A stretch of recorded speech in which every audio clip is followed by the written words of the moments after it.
Ang Singapore ay isa sa mga bansang pinakaligtas sa mundo. Tila perpektong lugar para sa tahimik na buhay. Ngunit kahit dito, may isang babaeng engineer ang bigla na lamang naglaho. Huling nakuhaan siya sa CCTV habang sumasakay sa isang BMW at mula noon, wala nang makakontak pa sa kanya at hindi na rin sumasagot sa anumang mga mensahe. Pati ang kanyang apartment ay walang ingay. Nagpapahiwatig na hindi siya umuwi doon at walang nakaalam na isang karumal-dumal na krimen na pala ang nangyari sa kanya dahil lamang sa panlilin lang, pagtataksil at isang bulag na pag-ibig.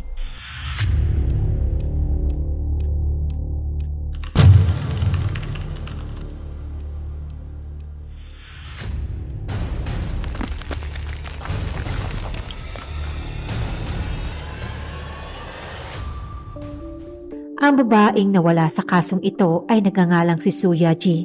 Natatawagin na lamang natin sa pangalang G. Isang maganda at successful na engineer na nagtatrabaho sa isang Mediatek Semiconductor Company. Noong July 14, 2016, napansin ng mga kasamahan na hindi na nga siya pumapasok sa opisina. Sa unang araw ng kanyang pag-absent, walang gaanong nag-alala. Inakala ng ilan na baka may sakit lamang siya o kaya naman ay may personal na inaasikaso. Ngunit nang lumipas ang ikalawa at ikatlong araw na wala pa ring balita mula sa kanya, nagsimula na nga magtaka ang kanyang buong departamento.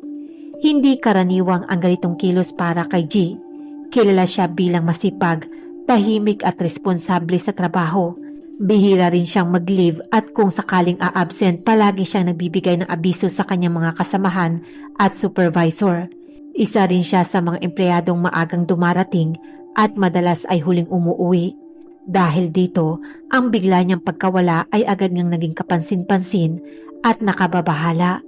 Sinubukan naman siyang tawagan ng kanyang mga katrabaho pero walang sumasagot sa kanyang telepono. Hindi rin siya nagre-reply sa mga text message, email at mga chat. Isa sa kanyang pinakamalapit na katrabaho na si Wowin Jan ang unang nagsabi na may masama siyang kutob. Dahil dito, agad niyang ipinaalam ang sitwasyon sa HR department ng kumpanya. Matapos nito, napagpasyahan ng pamunuan na i-report si G bilang nawawala.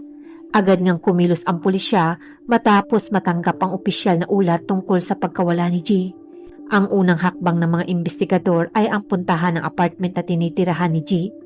Pagdating nila roon, sinalubong sila ng isang lugar na walang anumang sinyalis ng kaguluhan. Maayos ang mga kasangkapan, walang sirang gamit at walang palatandaan na may sapilitang pumasok sa loob ng unit. Halos lahat ng personal na gamit ni G ay naroon pa rin. Nakalagay pa ng maayos ang kanyang sapatos, naroon ang kanyang mga damit at laptop, maging ang kanyang pasaporte at mahalagang papeles ay hindi niya dinala. Nakipag-ugnayan din ang pulisya sa may-ari ng apartment at ilang mga kapitbahay. Ayon sa landlord, ilang araw na nga raw hindi umuuwi si G, ngunit wala nga siyang napansing kakaibang pangyayari. Wala ring kapitbahay ang nakarinig ng sigawan, alitan o anumang ingay mula sa kanyang apartment. Kasunod nito, sinuri rin ng pulisya ang mga ospital sa paligid. Isa sa mga unang posibilidad ang biglaang pagkakasakit o aksidente. Ngunit matapos ang masusing pag-check sa mga talaan, lumabas na walang pasyenteng naka-admit na nagngangalang Suya G. Hindi pa rin nga doon nagtapos ang investigasyon. Sinuri rin ng pulisya ang talaan ng immigration upang malaman kung may record ba ng pag-alis si G sa bansa. Dito rin nga nila nakumpirma na hindi siya lumabas ng Singapore sa mga panahong iyon. Sa puntong ito, naging malinaw na sa pulisya na hindi basta-bastang pagkawala ang kanilang iniimbestigahan. Upang mas maayos na maimbestigahan ang kaso, binalikan ng pulisya ang background na nawawalang babae. Si Suya G o si G ay ipinanganak sa Tianjin, China at lumaki sa isang pamilyang may disiplina at malinaw na pagpapahalaga sa edukasyon. Parehong nagtatrabaho sa gobyerno ang kanyang mga magulang, mula pagkabata ay tinuruan na nga siyang maging masipag at matyaga sa buhay. Kilala siya bilang tahimik, masunurin at seryoso pagdating sa mga responsibilidad. Sa eskwelahan, palaging mataas ang kanyang mga marka. Hindi rin siya palabarkada at mas pinipili niya nga mag-aral kaysa sa gumala. Dahil sa kanyang sipag, nakapasok siya sa isang kilalang universidad kung saan niya tinapos ang kursong engineering. Matapos ang kolehiyo, nagdesisyon naman si G na ipagpatuloy ang kanyang pag-aaral sa ibang bansa. Nagtungo siya sa United Kingdom upang kumuha ng master's degree. Isa nga itong malaking sakripisyo, ngunit naniwala siyang ito ang magbubukas ng mas marami pang oportunidad. Matagumpay niya ngang natapos ang kanyang pag-aaral at bumalik sa Asya na may mataas na pag-asa sa hinaharap. Bago siya lumipat sa Singapore, nagtrabaho muna si G sa Chinese Academy of Science. Doon ay lalo siyang nahasa bilang engineer. Ngunit sa kabila ng kanyang maayos sa trabaho, naramdaman niyang mas marami pa nga siyang kayang marating.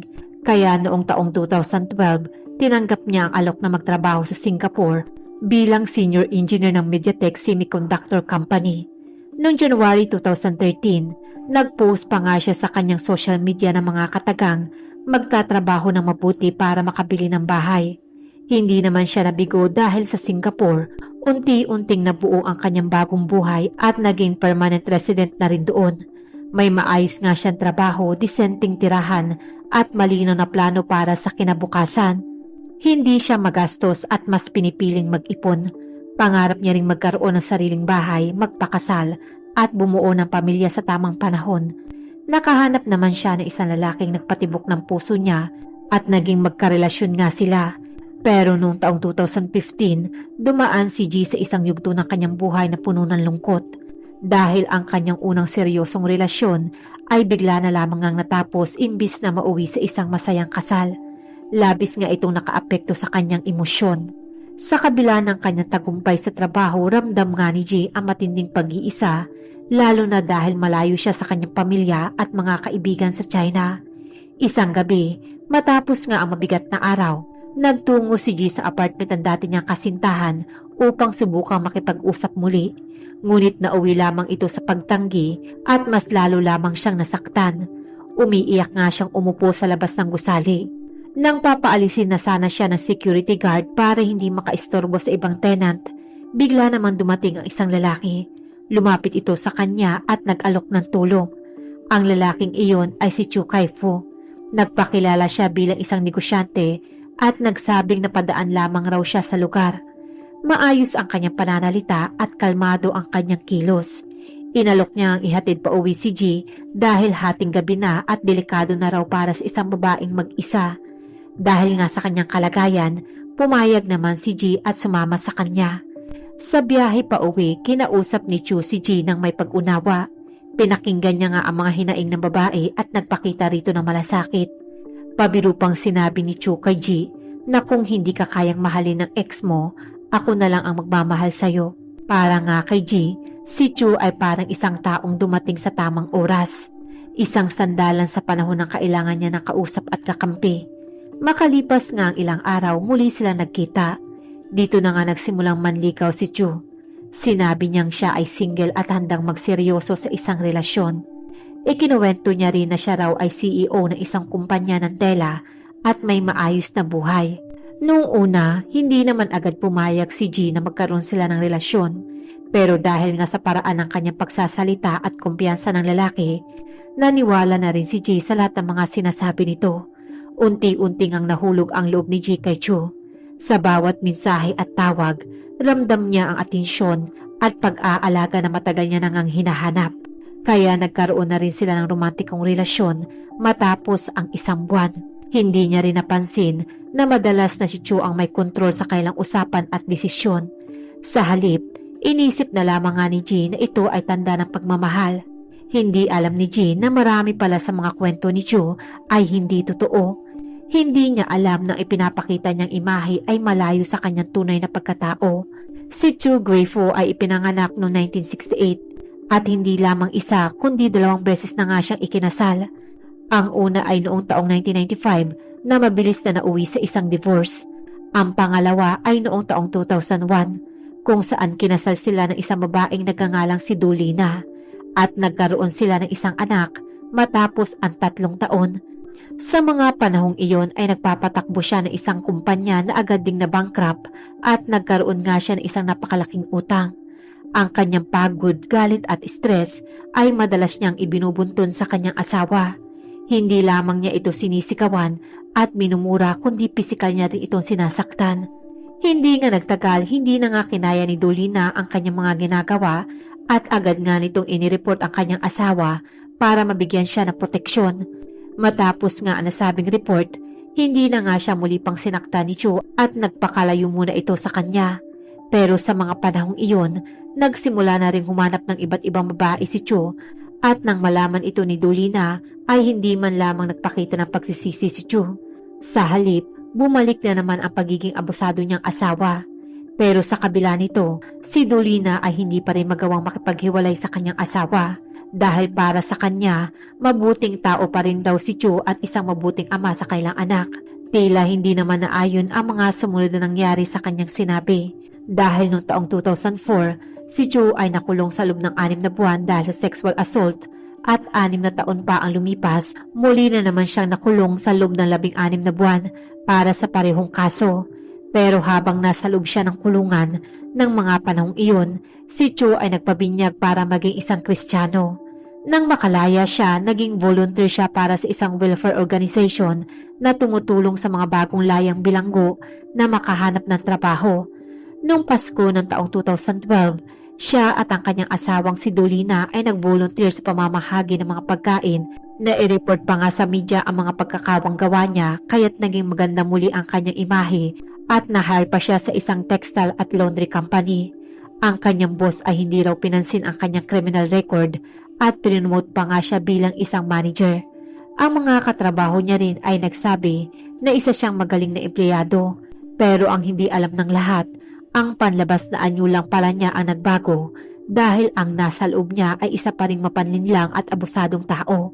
Sa panahon nga na siya ay nagtatrabaho bilang isang manager, pinagnakawan niya ang kumpanya ng 24,000 Singapore dollars o 1.1 million pesos mula sa sales revenue at franchise fees.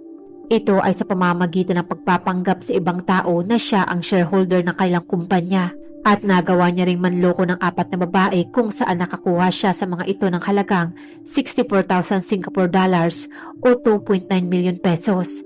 Isa sa mga babaeng ito ay nagngangalang Jai na nakilala niya noong October 2014 na niloko niya rin at sinabing siya raw ang may-ari ng laundry shop na pinagtatrabahuhan niya. Inalok niya ito ng 10,000 Singapore dollars bilang investment na hindi naman totoo. Noong unang bahagi naman ng 2015, niloko niya rin ang isa pang babae na inalok niya naman na mag-invest para sa isang hair salon sa halagang 30,000 Singapore dollars. Pero agad namang nakahalata ang babae at pinilit nga si Cho na ibalik ang kanyang pera. Tinakot niya naman ang babae na sasaktan ito kapag hindi tumigil sa pagbawi ng pera niya. Ang sumunod naman ay 2 pang babae kung saan nakakuha siya ng 25,000 Singapore dollars sa parehong paraan ng panluloko at sa parehong taon. Sa lahat ng mga babaeng ito, 2 sa kanila ang may romantikong relasyon kay Cho. Sa imbestigasyon mula noong taong 2014 hanggang taong 2016, 5 babae ang nakarelasyon ni Cho at sa kasamaang palad nga ay kasama roon si G. Ayon naman sa isa pang karelasyon ni Cho na nagngangalang si Lin, ang pagpapakilala raw sa kanya ni Cho ay may sarili siyang laundry shop at isang single. Pero noong June 2015, hindi niya inaasahan na makikita niya ang Facebook account ng kasintahan at doon nakita niya ang picture nito kasama asawa at anak. Itinanggi naman ito ni Cho at sinabing kapatid niya lamang daw ang babae at pamangkin ang bata. Nakapaghiwalay naman agad si Lin sa kanya pero hindi agad sumuko si Cho at palagi pa rin minemessage si Lin hanggang sa sumapit na nga ang birthday ni Lin kung saan sinabi niya na hiwalay na raw siya sa kanyang asawa at nagpropose pa nga siya kay Lin at nangako ng isang magarbong kasal. Pero hindi nga totoo ang lahat ng ito dahil gusto lang niya ay mapanatili ang relasyon nila para sa pera at patuloy na makikipagtalik kay Lin. Sa mga panahon ding ang iyon, kasintahan na rin ni Cho si G. Habang tumatagal nga ang relasyon nila, natuklasan nga ni G ang isang article na magkasama si Cho at ang kanyang asawa. Agad niya naman kinumpronta si Cho pero nagsinungaling naman muli ito at sinabing 3 taon na nga raw ang nakakalipas at nakipag-divorce na nga raw siya. Sa kabila nga ng lahat na natuklasan, mas pinili pa rin nga ni G na maniwala sa mga sinasabi ng kasintahan na para bang nagbulag-bulaga na lamang nga siya. Sa umpisa, inisip na lamang nga ni G na ang lahat ng kilos ni Cho ay para lamang sa kanyang kabutihan, lalo na sa panahong emosyonal na kahinaan niya. Ngunit sa mga sumunod nga na buwan, napansin niya na ang kakaibang pag-uugali ng lalaki. Madalas na nga silang magtalo at kadalasan, pera ang pinagmumula ng kailang alitan. Si Chu nga ay humihingi ng tulong ng pinansyal kay G at sa una, dahil nga sa pagmamahal at tiwala, binibigay niya ang hinihingi na tulong pinansyal mula kay Chu. Ngunit sa bawat pagbibigay, mas lalo lamang lumalaki ang kahilingan nito. Ayon sa mga kaibigan ni G, madalas silang kausapin nito tungkol sa kanyang problema sa relasyon. Sinabi rin nga ni G na nahihirapan siyang intindihin ang mga dahilan ng kailang pagtatalo. Madalas nga iniisip niyang stress lamang si Joe sa negosyo o sa dati niyang pamilya. Napansin din nga ng mga kaibigan ni G na palagi itong nag-aalala at nagiging emosyonal sa tuwing makikipag-usap ito kay Joe. Madalas nga siyang umiiyak pagkatapos ng tawag o mensahe, ngunit palagi niya namang pinipilit na panatilihin ang tiwala sa lalaki. Pinili niya ngang maniwala sa mga pangako at mga positibong aspeto ng kailang pagsasama. Dahil nga palaging dahilan ni Chu na wala siyang oras sa relasyon nila dahil kailangan niya maglaan ng oras para sa kanyang anak na lalaki, naisip nga ni G na subukan din magbuntis. Pero nabigo siya ng ilang beses, kaya't nagpa-check up na rin siya sa ospital. Nalaman niya na may karamdaman siya, kaya't hindi nga siya nabubuntis, kaya agad din siyang sumailalim sa operasyon. Sa puntong iyon, ang mga magulang nga ni G ay walang kaalam-alam patungkol sa kanyang karelasyon. Madalas ngang sabihin ng ina ni G na nais niyang magpakasal balang araw ang nag-iisang anak, pero sinabi niya rin na i-enjoy muna nito ang buhay niya at darating din ang tamang panahon para sa pagpapakasal. Mas mahalaga nga raw na mag-ingat siya kaysa basta-basta lang pumili ng papakasalan. Nang malaman nga ng mga magulang niya ang patungkol kay Chu, agad naman silang tumutol sa relasyon nila dahil alam nilang walang magandang dulot ang lalaki sa kanilang anak. Sa panahong iyon, sa kauna-unahang pagkakataon, tila natauhan naman sa wakas si G. Agad niya ngang kinausap ang kasintahan para bawiin ang 24,000 Singapore dollars o 1.1 million pesos na hiniram nito para sa sinabing investment dahil alam niya nga sa mga oras na iyon na niloloko lamang siya ni Chu. Pero wala na talaga kay Chu ang perang iyon at nagastos niya na nga ito sa sarili niyang pangangailangan. Mula nga noon, palagi niya nang kinukulit si Chu para ibalik ang pera na ibinigay niya hanggang sa sumapit na nga ang araw na wala si G. Matapos ang pagkawala ni G, si Chu ang naging pangunahing tao na pinagtuon ng pansin ng pulisya. Sa unang interogasyon, itinanggi niya nga anumang kinalaman sa pagkawala ni G. Sinabi niyang hindi niya raw alam kung nasaan ang babae at wala rin daw siyang ideya sa mga nangyari sa umagang iyon. Ngunit habang lumalalim ang pagsusuri, napansin ng mga investigador ang hindi tugmang detalye sa kanyang mga sinasabi. Minsan sinasabi niyang nakita raw sila ni G sa parking lot at nag-away lang tungkol sa pera. Minsan naman, sinabi niyang hindi niya raw sinadyang saktan ito. Ang bawat pahayag niya ay nagbabago depende nga sa tanong at sa oras ng interogasyon na nagpapakita ng panlilinlang. Dahil sa pagkakaiba-iba ng kanyang kwento, napagdesisyonan na nga ng pulisya na masusing siyasatin ang sasakyan na ginamit niya sa araw ng pagkawala ng biktima, ang BMW na pag-aari ng kanyang asawa. Dito natuklasan na may mga mantsa ng dugo at ilang hindi normal na marka sa loob ng kotse. Ang natagpo ang dugo ay agad namang isinailalim sa DNA testing. Nang makumpirma na ito ay tumutugma kay G, unti-unting naging malinaw sa pulisya na hindi lamang nga simpleng pagkawala ang kaso. May nangyari ngang karahasan sa loob ng sasakyan at si Chu ang pangunahing sospek. Hindi lamang ang dugo ang naging ebidensya. Natagpuan din ang ilang mga personal na gamit ni G tulad ng piraso ng damit at maliliit na alahas na sa unang tingin ay tila nawala lamang. Ngunit matapos ang masusing pagsusuri, napatunayang ito ay tumutugma sa huling araw na nakita si G sa CCTV footage. Ang mga piraso nga ng damit ay nagpapakita na may pisikal na karahasan na nangyari bago mawala ang babae. Ang kombinasyon ng forensic evidence, digital records at testimonya ng mga saksi ay nagsilbing matibay na pundasyon para sa kaso.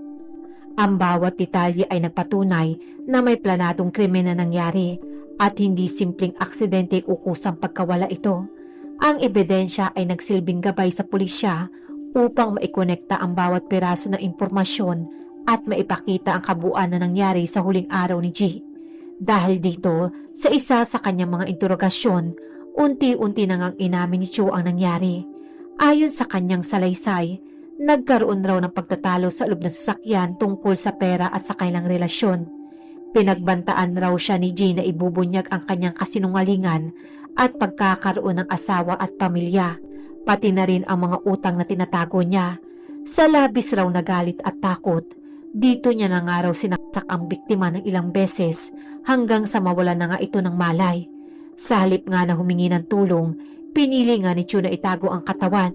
Binalot niya raw ito sa isang laundry bag at iniwan ito sa loob ng sasakyan. Hindi niya nga agad ito dinala sa labas ng lungsod upang itapon. Iniwan niya lamang itong nakasakay sa kotse ng ilang oras. Pagkatapos nga raw noon, bumili siya ng gasolina at uling at dinala ang bangkay sa isang liblib na lugar. Doon niya nga raw sinunog ang katawan sa loob ng ilang araw upang alisin ang mga bakas. Pagkatapos nga raw noon, pinagsama-sama niya raw ang mga abo ng katawan at ikinalat naman ito sa dagat. Ang mga personal naman na gamit ni G ay itinapon niya sa iba't ibang lugar upang hindi madaling makita o matrace. Ang bawat kilos niya ay planado at sinadya upang linisin ang bakas ng kanyang mga ginawa. Ang matibay nga na ebidensya sa BMW at sa lugar ng sunog ay hindi nga nagbigay ng puwang para sa kanyang depensa. Sa tulong nga ng kanyang confession, na ipakita ng pulisya kung paano niya pinlano, isinagawa at sinubukang itago ang krimen. Ang mga detalye ay tumugma sa lahat ng mga nakalap na ebidensya mula sa digital records, forensic test at testimonya ng mga saksi. Noong August 2019, matapos ang matagal na paglilitis at pagsusuri ng lahat ng ebidensya, hinatulan nga si Chu ng habang buhay na pagkakabilanggo. Ang pamilya ni G ay nakaramdam ng bahagyang ginhawa matapos ang nasabing hatol. Bagamat hindi na nga maibabalik ang buhay ng kailang anak, nagkaroon nga sila ng kasiguraduhan na ang responsable sa pagkawala at kamatayan ni G ay naharap na sa hustisya. Ang hatol nga ay nabigay din ng closure sa kanyang mga kaibigan at kasamahan sa trabaho na matagal nang nag-aalala at nagtatanong kung ano ang tunay na nangyari. Kung iisipin, nakakapanghinayang na ang katulad ni G na isang matagumpay na engineer, maganda at matalinong babae, at higit sa lahat na isang mabait at mapagmahal na anak, ay nagtapos ang buhay dahil lamang sa isang mapanlinlang na lalaki, na sinamantala ang lubos na pagmamahal niya. Ang buong buhay na pinaghirapan ni G ay nasayang dahil pinili niyang magmahal sa maling tao.